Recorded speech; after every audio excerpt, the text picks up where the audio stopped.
a very old book,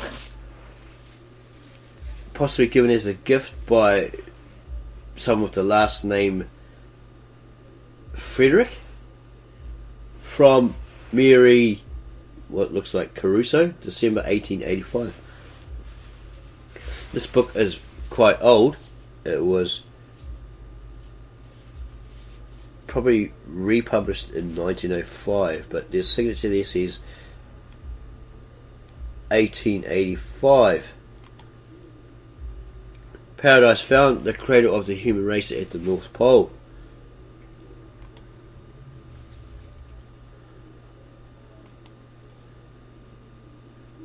Diagram illustrating the true key to ancient cosmology and mythical geography. And you can have a look at page 479. Paradise Found, the cradle of the human race at the North Pole. A study of the prehistoric world by William F. Warren, STD, LL.D. So he has quite the credentials there. President of Boston University, corporate member of the American Oriental Society, author of Anfangsgründe der Logik, is probably something to it being logical. Einleitung in die systematische Theologie. Sorry, our German sucks. We haven't used German for a long time.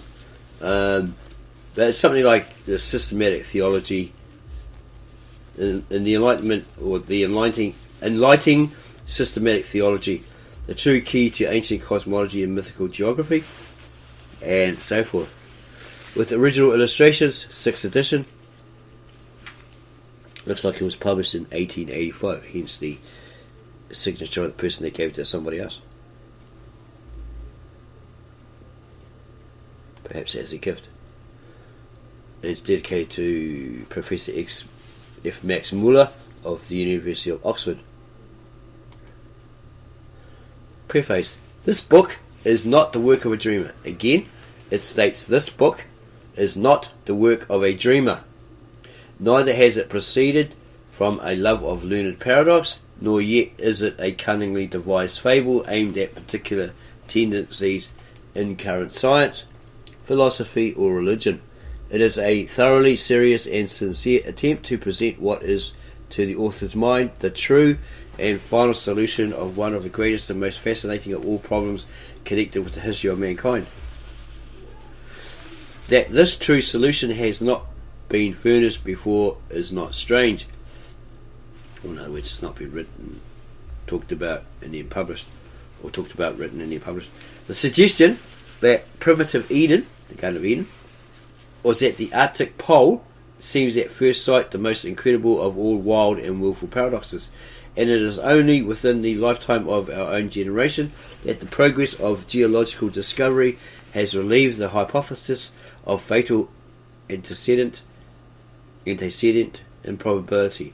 Moreover, when one considers the enormous variety and breadth of the fields from which its evidences of truth must be derived, when one remembers how recent are those comparative sciences on whose results the argument must chiefly depend, when one observes that many of the most striking of our alleged proofs, both in the physical and in the anthropological domain, are precisely the latest of the conclusions of these most modern of all sciences. It is easy to see that a generation ago the demonstration here attempted could not have been given. Even 5 years ago, some of the most interesting and cogent of our arguments would as yet have been lacking. The interest which has so long invested our problem, and which has promoted so many attempts to solve it, was never greater than today. The lapse of centuries has rendered many another question antiquated, but not this. On the contrary, the more the modern world has advanced in new knowledge, the more exigent has grown the necessity of finding a valid solution. Men are feeling as never before that until the starting point of human history can be determined, the historian, the archaeologist, and paleontological anthropologists are all working in the dark. It is seen that without this desideratum, the ethnologist, the philologist, the mythographer, the theologian, the sociologist, can none of them construct anything not liable to profound modification, if not to utter overthrow, the moment any new light shall be thrown upon the mother region and the prehistoric movements of the human race. Every anthropological science, therefore, and every science related to anthropology, seems at the present moment to be standing in a state of dubitant expectancy, willing to work a little tentatively,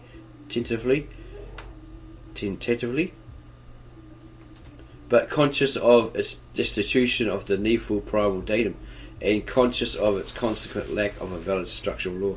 To the believer in revelation, or even in the most ancient and venerable ethnic traditions, the volume here presented will be found to possess uncommon interest.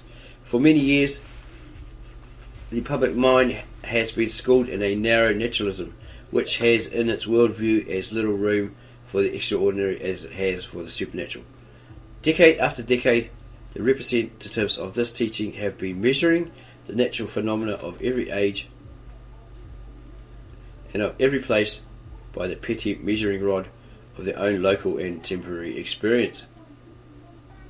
So long and so successfully have they dogmatized on the constancy of nature's laws and uniformity of nature's forces, that of late it has required no small degree of courage to enable an intelligent man to stand up in the face of his generation and avow his personal faith in the early existence of men of gigantic stature and of almost millenarian longevity. Especially have clergymen and Christian teachers and writers upon biblical history been embarrassed by the popular incredulity on these subjects, and not infrequently by a consciousness that this incredulity was in some measures shared by themselves. To all such, and indeed to all the broader-minded among the naturalists themselves, a new philosophy of primeval history, a philosophy which for all the alleged extraordinary effects provides the adequate extraordinary causes, cannot fail to prove most welcome. The execution of the plan of the book is by no means all that the author could desire. To the elaboration of so vast an argument, the materials for which must be gleaned from every possible field of knowledge, the broadest and profound scholar might well devote the undistracted labour of a lifetime. To the writer, loaded with the cares of a laborious and executive office, there were lacking both the leisure and the equipment otherwise attainable for so high a task. The best he could do was to turn 1 or 2 summer vacations into work time and give the result to the world. Of the correctness of his position he has no doubt, and of the preparedness of the scientific world to accept it he is also confident. To the foregoing remarks it may be proper to add that apart from its immediate purpose, the book has interest, and, it is hoped, value as a contribution to the infant science of comparative mythology. By the application of the author's true key to ancient cosmology and mythical geography, it has been possible to adjust and interpret a great variety of ancient cosmological and geographical notions never before understood by modern scholars. For example, the origin and significance of the Chinvat Bridge are here for the first time explained. The indication of the polocentric character common to the mythical systems of sacred geography among all ancient peoples will probably be new to every reader. The new light thrown upon such questions as those relating to the direction of the sacred quarter, the location of the abode of the dead, the character and position of the cosmical tree, the course of the backward flowing ocean river, the correlation of the navels, Navels, of earth and heaven, not to enumerate other points, can hardly fail to attract the lively attention of all students and teachers of ancient mythology and mythical geography. To teachers of Homer, the fresh contributions toward a right understanding of Homeric cosmology are sure to prove of value. And if, in the end, the work may only lead to a systematic and intelligent teaching of the long neglected, but most important science of ancient cosmology and mythical geography in all reputable universities and classical schools, it will surely not have been written in vain. That the author has escaped all errors and oversights while ranging through so numerous and such diverse fields of investigation, many of which are but just open to the pioneering specialist, is too much to expect. He only asks that any such blemishes which a more competent scholarship may detect, or which the progress of new learning may yet bring to light, may not be allowed to prejudice the force of true arguments, but may be pointed out in the spirit of a candid and helpful criticism. In conclusion, the author respectfully commits his work to all truth-seeking spirits, not less to the patient investigators of nature than to the students of history, of literature, and of religion. Particularly would he commend it to all those yearning and waiting Konigsohinen,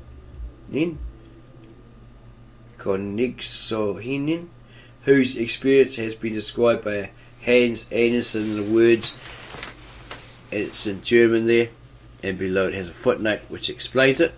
The saying being interpreted read as follows. Once upon a time there was a king's son. Nobody had so many and such beautiful books as he. In these, all that ever happened in the world he could read and see depicted in splendid engravings. Of every people and of every land could he get information, but as to where the Garden of Eden was, not a word was to be found therein, and this it was on which he meditated most of all. Okay, so this book, sum it up, because we just remembered something.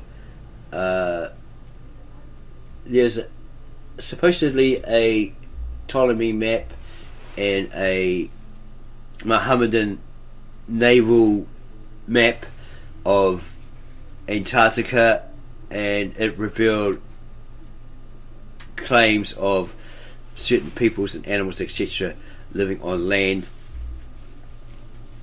on Antarctica. In Antarctica, perhaps before it all became ice, it was actually a fruitful land, and people and animals were profitable on it.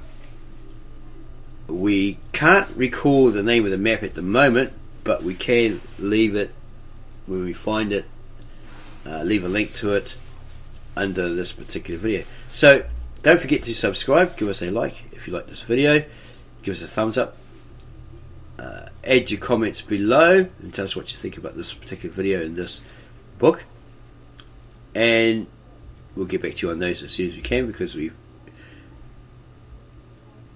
want to know what you think about this book, right? Because it's quite a eye-opening, strange, fantastic book from 1885.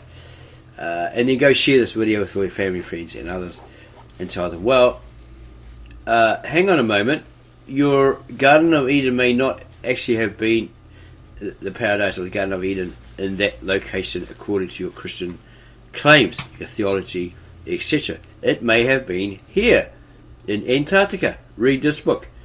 Okay, here's the supposed facts, established facts, etc., etc. So maybe that's where it originally was. Okay, we're going to continue. Here is the table of contents.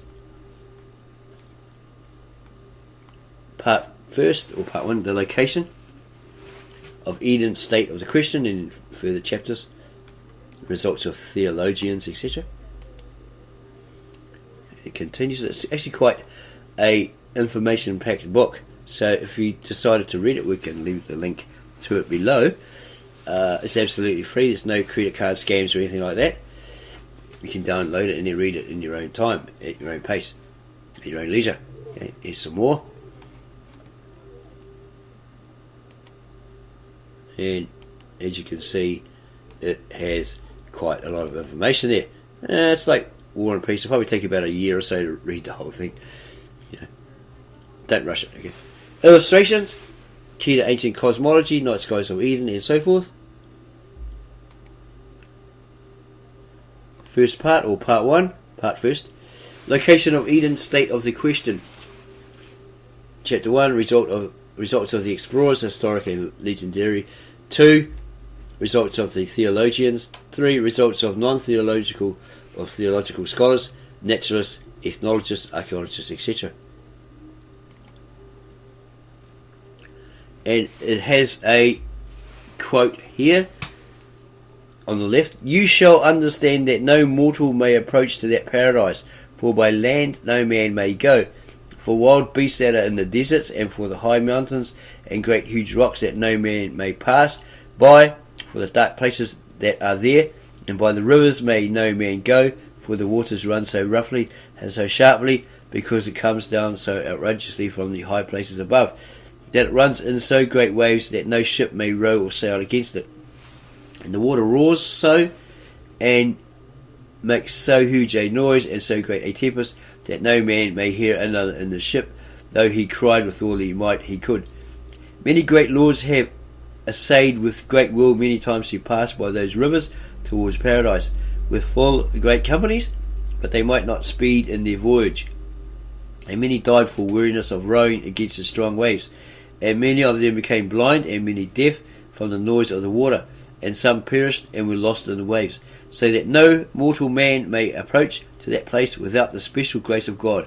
Sir John de Mandeville. Chapter 1. The results of explorers, historic and legendary, and it has a quote here in German by K.H.W. Volker.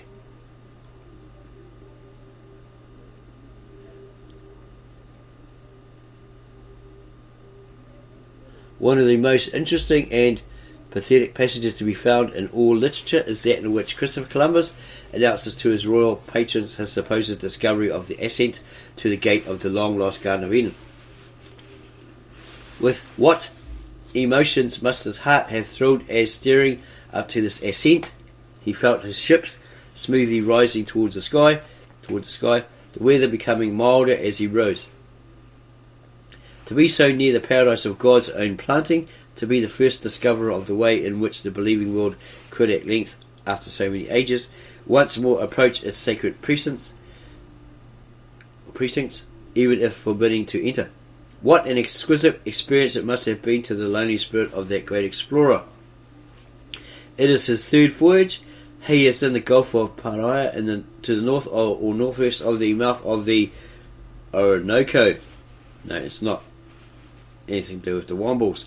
In his loyal epistle to Ferdinand and Isabella, thus he writes: The Holy Scripture record that our Lord made the earthly paradise and planted in it the tree of life, and thence springs a fountain from which the four principal rivers, head rivers, or those that were separated. There was one massive river flowing through the Garden of Eden to water all the trees and plants and all that sort of stuff, and then it split into four heads, or tributaries. The Holy Scriptures record that our Lord made the earthly paradise and planted in it the tree of life, and then springs a fountain from which the four principal rivers of the world take their source, namely and this is quite shocking, Ganges in India. That's supposed to be the Gishon, supposedly. The Ganges in India, and these archaeologists, etc., theologists, Christian theologists say, well, we're not too sure where Gishon and the Pishon was or is. We can't seem to find them. They're probably looking in the wrong place, okay, because they probably went underground. And it's the Ganges in India, the Tigris and Euphrates and the Nile. The author states he did not find, nor has he ever found, any account by the Romans or Greeks which fixes in a positive manner the site of the terrestrial paradise. It means it's like possibly beyond this world, okay, outside of this world. Neither had the author seen it given in any map monde laid down from authentic sources. Some placed it in Ethiopia at the sources of the Nile, but others, traversing all these countries, found neither the temperature nor the altitude of the sun correspond with their ideas respecting it. Nor did it appear that the overwhelming waters of the deluge or the flood had been there, the great flood, the flood of Noah, right? Some pagans pretended to adduce arguments to establish that it was in the Fortunate Islands, now called the Canaries, or the Canary Islands. Saint Isidore, Bede and Strabo, in his footnote of where you can find that related information below here.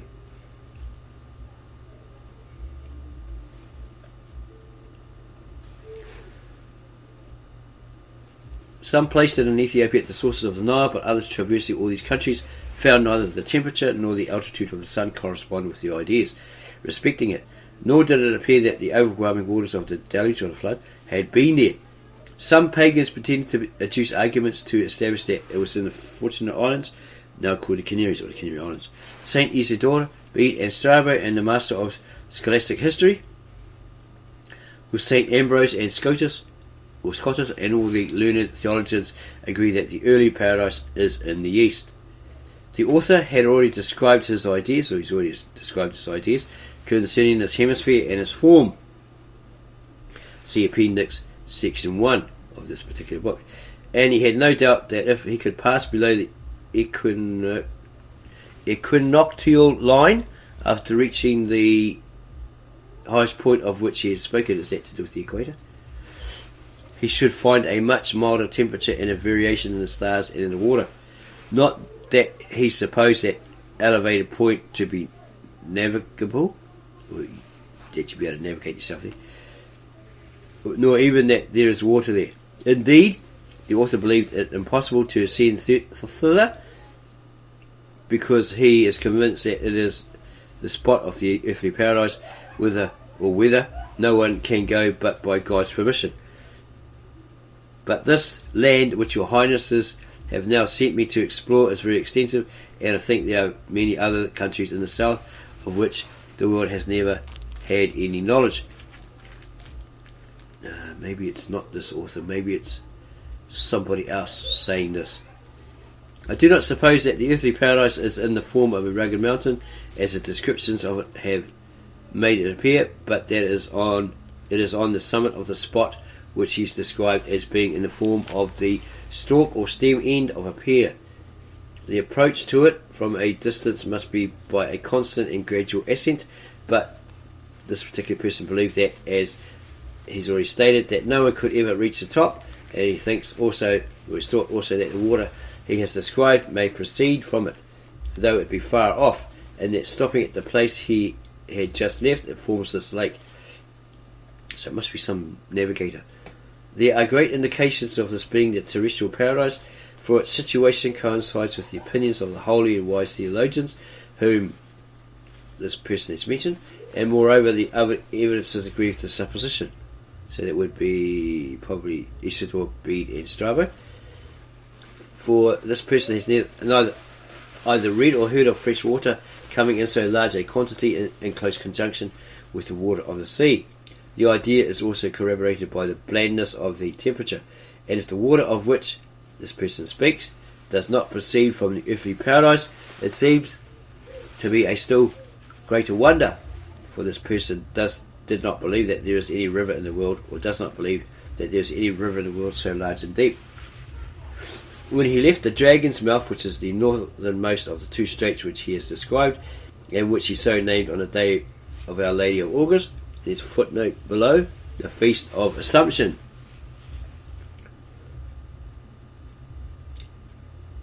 He found that the sea ran so strongly to the westward that between the hours of Mass, probably 6 a.m, when he weighed anchor, and the hour of Compliance, about 9 p.m, he made 65 leagues of 4 miles each, and not only was the wind not violent, but on the contrary very gentle, which confirmed him in the conclusion that in sailing southward there is a continuous ascent, while there is a corresponding descent towards the north. We held it for certain that the waters of the sea move from east to west with the sky, and that in passing this track they hold a more rapid course, and have thus eaten away large tracts of land, and hence has resulted this great number of islands. Indeed, these islands themselves afford an additional proof of it.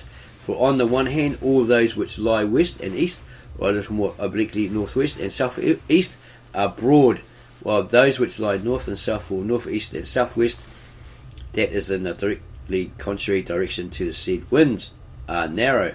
Furthermore, that these islands should possess the most costly productions is to be accounted for by the mild temperature which comes to them from heaven, since these are the most elevated parts of the world. It is true that in some parts the waters do not appear to take this course, but this only occurs in certain spots where they are obstructed by land, and hence they appear to take different directions. We believe if this video is really long, a couple of hours long, that you should listen to it, absorb it, because this is probably the very important section of what it's talking about, this person is talking about, and trying to get across to a potential reader.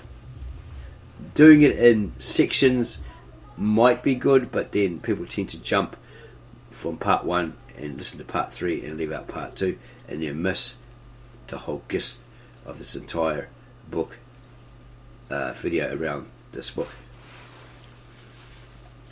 This person returns to the subject of the land of Gracia. Okay, where did we finish off? Okay, we'll go back. It is true that in some parts the waters do not appear to take this course, but this only occurs in certain spots where they are obstructed by land, and hence they appear to take different directions. He now returns to a subject of the land of Gracia. Is it actually the land, or is he talking about that paradise that you can only access through the grace of God? But maybe he's talking about a certain land called Gracia. I now return to my subject of the land of Gracia, and of the river and lake found there, which later might more properly be called a sea, for a lake is but a small expanse of water, which, when it becomes great, deserves the name of a sea, just as we speak of the Sea of Galilee and the Dead Sea. And he thought that if the river mentioned does not proceed from the terrestrial paradise, or that which is outside the planet, it comes from an immense tract of land situated in the south, of which hitherto no knowledge has been obtained. But the more he reasoned on the subject, the more satisfied he became that the terrestrial paradise is situated in the spot that he has described, and he grounds his opinion upon the arguments and authorities already quoted. May it please the Lord to grant your Highness a long life and health and peace to follow out so noble an investigation, in which he thought that the Lord would receive great service. Spain, considerable increase of its greatness, and all Christians much consolation and pleasure, because by this means the name of our Lord will be published abroad. Okay, so it has a footnote below which details who it actually is written by, and it says Select Letters of Christopher Columbus, translated by R.H. Major, F.S.A., so he's obviously qualified there. Second edition, London, 1860, paragraph 140 to 147. Alas, for the hope of settling the problem of Eden's site by actual exploration, Columbus never lived to find his paradise, and geographers have long ago ascertained that the golden summit of the world is not in Venezuela, nor in any of its neighbour states. Of course, Columbus supposed himself to be off the eastern coast, not of a new continent, but of Asia. His idea of the location of the terrestrial paradise, as in or to the eastward of Farther India, was the prevailing idea of his age. It means further, not farther as in your parent. The Hereford map of the world, dating from the 13th century, represents the favoured spot as a circular island to the east of India, and is separated from the mainland not only by the sea, but also by a battlemented wall with its one gate to the west, through which our first parents were supposed to have been expelled. It's talking about Adam and Eve being kicked out, ousted from. Hugo de Saint Victor wrote, "Paradise is a spot in the Orient productive of all kinds of woods and pomiferaous trees. It contains a tree of life. There is neither cold nor heat there, but perpetually an equable temperature. It contains a fountain which flows forth in 4 rivers." So Gautier de Metz, in a poem written in the 13th century, describes a terrestrial paradise as situated in an unapproachable region in Asia, surrounded by flames and guarded at its only gate by an armed angel. In the year 1322, Sir John de Mandeville made his memorable pilgrimage to the east. In his account of these travels, after describing the marvellous kingdom of Prester John in India, there be John the Presbyterian, he says, "And beyond the lands and isles and deserts of Prester John's lordship, and going straight towards the east, men find nothing but mountains and great rocks, and there is the dark region where no man may see neither by day nor by night, as they of the country say. And that desert and that place of darkness lasts from this coast until terrestrial paradise, where Adam, our first father, and Eve were put, who dwelt there but a little while, and that is towards the east at the beginning of the earth.